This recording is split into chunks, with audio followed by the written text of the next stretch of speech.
Manufacturing jobs halved, 51 million to 27 million despite Make in India. Second term began with CAA, NRC, and Hindu nationalist waves. Wages stagnated, real wage growth barely 1%, of a negative. The press freedom, it dropped to 161 out of 180 behind Pakistan. The third term, 2024 to present, crisis and Operation Sindoor. Internationally, Modi touts India as a rising superpower, but cracks show. Operation Sindoor has drawn global criticism and raised questions about India's reliability. Modi's image is crumbling. The world notices internal repression and external overreach.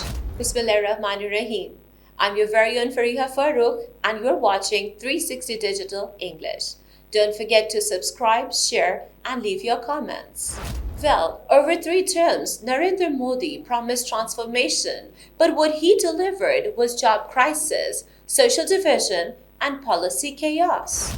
Today we look at each to know how he failed on jobs, shrank rights, fueled hate, ended with Operation Sindoor, a move rooted in suspicion, not proof. Let's expose the reality. Well, the first term, 2014 to 2019, broken economic promises. Modi entered in 2014 pledging 20 million jobs per year while launching Make in India. Yet, unemployment spiked to 6.1% in 2017 to 18, the highest in 45 years.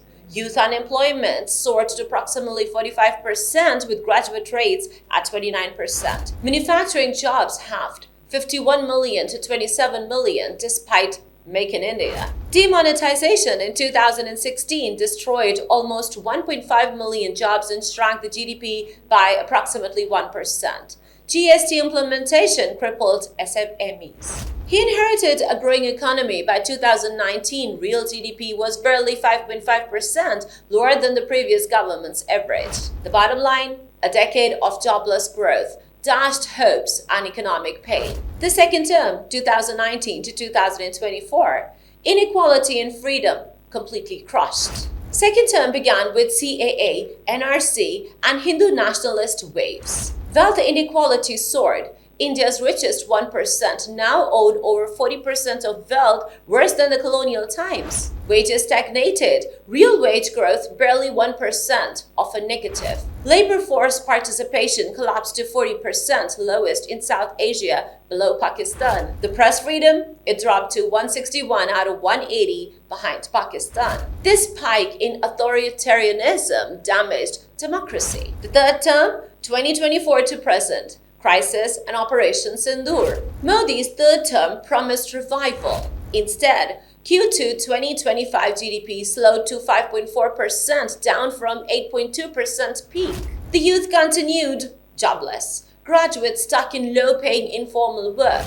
Operation Sindoor, India's tariff showdown based on zero evidence, a hate-driven state project. While international PR spins India rising, reality is economic strain, domestic repression, and unverified anti-Muslim campaigns. If you talk about the social division and minority targeting, well, under Modi's leadership, cow lynching, anti-Christian attacks, and hate speech surged, often with impunity. UAPA, sedition, and IT blackouts silence dissent. Journalists, students, and activists are targeted. Hindutva ideology dominates.